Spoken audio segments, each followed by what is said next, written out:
সরকারি কোয়ার্টারে থাকার একটাই সুবিধা, নিজের বাড়ির মতো যেমন ইচ্ছা তেমন করেই থাকা যায়। ভাড়া বাসার মতো একদমই প্যারা নাই। মাস শেষে বাসা ভাড়া দেওয়ারও প্যারা নাই। খুব রিল্যাক্সে যেমন খুশি তেমনই থাকা যায়, বাড়িওয়ালারও কোনো প্যারা নাই। এই দিক দিয়ে কিন্তু আলহামদুলিল্লাহ।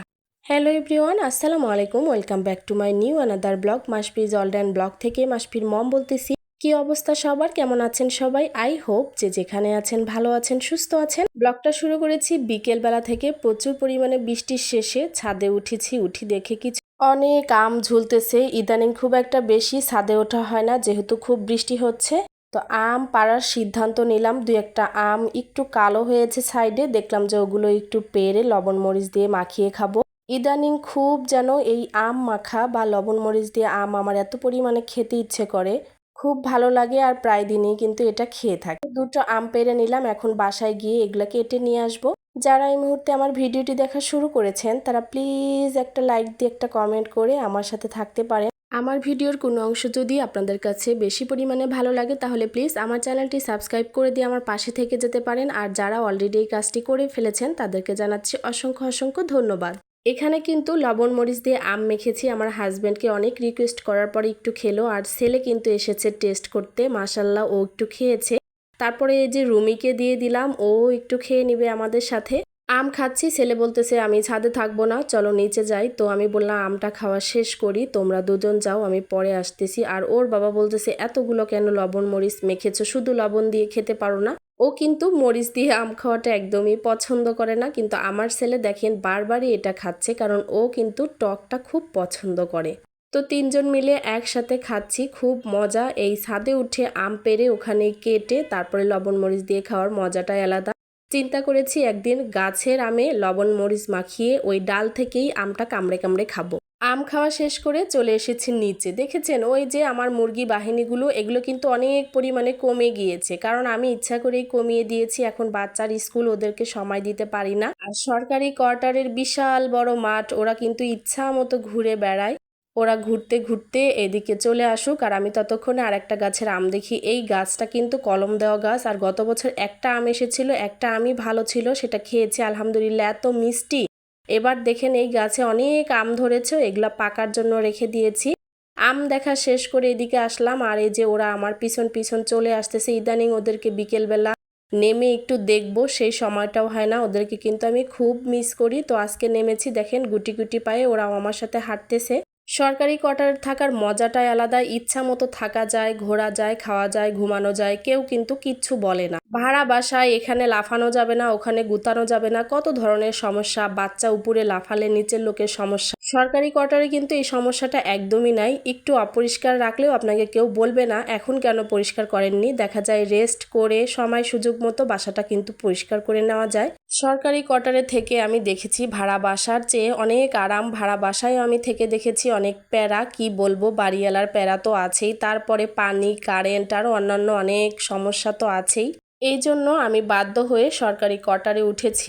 এটা ছিল পরের দিন সকালের ভিডিও। নেক্সট ডে সকালবেলা। গুড মর্নিং সবাইকে। খুব ভোরে উঠে এই যে ছেলের জন্য ডিম সিদ্ধ বসিয়ে দিয়েছি, আর আমাদের জন্য খিচুড়ি রান্না করব, কারণ ছেলেকে তো স্কুলে নিয়ে যেতে হবে আমার 8:30টার মধ্যে।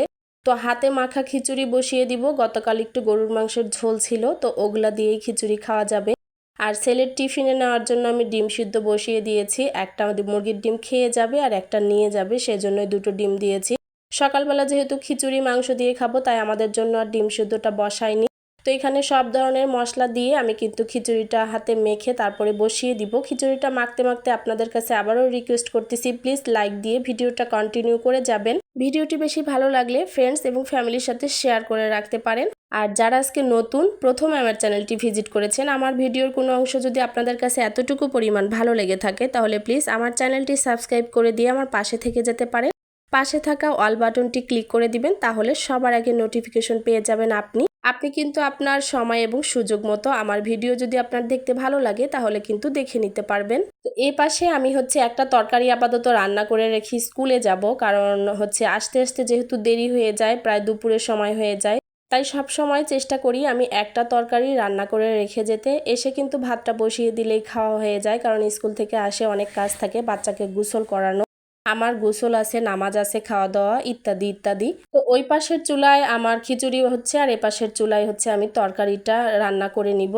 আমি কিন্তু আমার অনেক আগের কয়েকটা ভিডিওতে দেখিয়েছি যে সরকারি কোয়ার্টারে থেকে আমি মুরগি পুষি, আর এই মুরগি থেকে কিন্তু অনেক পরিমাণে ডিম পাই। আমার দেশি মুরগির ডিম একদমই কিনে খেতে হয় না। ভাড়া বাসায় থাকলে কিন্তু বাড়িওয়ালা আমাকে এই সুবিধাটা একদমই দিত না, আর এখানে একদম নিজের বাড়ির মতো করে থাকি। আমার খুব ভালো লাগে, যখন ইচ্ছা তখন আমি আমার মোটরের পানি উঠাতে পারছি, যখন ইচ্ছা তখন ছাদে ঘুরতেছি, নিচে ঘুরতেছি, কেউ কিন্তু কিচ্ছু বলার নাই। আর বাড়িওয়ালার কত নিয়ম কানুন মেনে তারপরে ভাড়া বাসায় থাকতে হয়। আমার কাছে ভাড়া বাসা একদমই ভালো লাগে না। এরপরে কখনো যদি সরকারি কোয়ার্টার ছেড়ে ভাড়া বাসায় উঠি তাহলে কিন্তু আমার থাকা খুব অসুবিধা হয়ে যাবে। তো এখানে আমি এই যে গুঁড়ো চিংড়ি মাছ, আলু আর ভেন্ডি দিয়ে একটা তরকারি রান্না করব।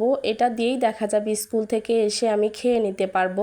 এজন্যই তাড়াহুড়া করে এই তরকারিটা রান্না করে রেখে যাচ্ছি। আর যে কথাটা বলছিলাম, ভাড়া বাসায় দেখা যায় কি একটা লিমিটের মধ্যে পানি খরচ করতে হয়, একটা লিমিটের মধ্যে একটা নিয়মের মধ্যে ভাড়া বাসায় ব্যবহার করতে হয় সবকিছু। দেখা যায় সব বাসার বাড়িওয়ালাই কিন্তু একই রকম হয় না। আমি সরকারি কোয়ার্টারে থাকি বলেই ভাড়া বাসা আর সরকারি কোয়ার্টারের মধ্যে আলহামদুলিল্লাহ তফাৎটা বুঝতে পারতেছি। আর সরকারি কোয়ার্টারে থেকে আমি অনেক লাকি, কারণ আমার অনেক ভালো উপকার হচ্ছে, সুবিধা পাচ্ছি। তার সাথে সাথে কিন্তু সরকারি কোয়ার্টারে সব ধরনের সুযোগ সুবিধা ভোগ করা যাচ্ছে। আর দেখা যাচ্ছে একদম নিজের বাড়ির মতো থাকছি, মনে হচ্ছে এটা আমার বাড়ি। কখনোই মনে হয় না এটা আমি সরকারি কোয়ার্টারে আছি। আমাদের কোয়ার্টারটা বেশ বড়সড়, বেশ ছড়ানো। ইনশাল্লাহ কেউ যদি আমার কোয়ার্টারের হোম ট্যুর বা কোয়ার্টার ট্যুর দেখতে চান তাহলে প্লিজ অবশ্যই কমেন্ট করে জানাবেন। বেশি বেশি কমেন্ট পেলে আমি অবশ্যই কোয়ার্টারের হোম ট্যুর বা কোয়ার্টার ট্যুরটা আপনাদের দিয়ে দিব। তো এখানে ছেলেকে বললাম কি টিফিন নিবা, আমার ছেলে বলল আমি হচ্ছে লুচি নিব। তার জন্য কিন্তু আমি কিছু ময়দা ফ্রিজে গুলিয়েই রেখেছিলাম, ওখান থেকে এই যে কয়েকটা লুচি রেডি করে দিচ্ছি। যেহেতু ও খিচুড়ি খেয়ে যাবে আর দেখা যায় 1.5 ঘন্টা পরে টিফিন, তার জন্য কিন্তু ও এই 2-1টা লুচি খেলেই ওর টিফিনে এনাফ। বাইরের খাবার যেহেতু দেই না সেহেতু এই যে লুচি রেডি করে নিয়েছি, এখন 2-3টা লুচি দিয়ে দিব। আর বাসায় যেহেতু মিষ্টি আছে, মিষ্টি দিলেই ও খেয়ে নেবে। ওকে ডিমের কথা বললাম, বললো ও ডিম নিবে না, ডিম খেয়ে যাবে। তো যাই হোক, সমস্যা নাই, একটা খেয়ে গেলেই হইল। তো এখানে সকালবেলা উঠলেই দেখা যায় একটু প্যারাই হয়। বাচ্চার টিফিন, বাচ্চার বাবার খাওয়া, আমার খাওয়া সব কিছু রেডি করে তারপরে বের হতে হয়। আর যখন ভিডিওটা করছিলাম কারেন্ট ছিল না, এজন্য একটু আলোর সমস্যা হতে পারে। ঝড় বৃষ্টির জন্য প্রায়ই কারেন্টের একটু সমস্যা দেখা দিচ্ছে। এই যে টিফিন রেডি করে আমি এখন কিন্তু খিচুড়ি বেড়ে দিয়েছি গরম গরম। ওর বাবা, আমি আর মাসপি একসাথে খেতে বসবো। একই প্লেটে নিয়েছি, মা ছেলে খেয়ে এখন স্কুলে চলে যাব। আর এপাশে দেখেন আমার তরকারিটাও হয়ে গিয়েছে, তরকারিটা বেড়ে রেখে যাব। তো আমরা স্কুলে চলে যাব এখন, তাই আজকের ভিডিওটা এখানে রেখে দিচ্ছি। দেখা হয়ে যাবে নেক্সট কোনো ভিডিওতে। ততক্ষণ পর্যন্ত সবাই ভালো থাকবেন, সুস্থ থাকবেন, আমাদের জন্য দোয়া রাখবেন। আল্লাহ হাফেজ সবাইকে, আসসালামু আলাইকুম।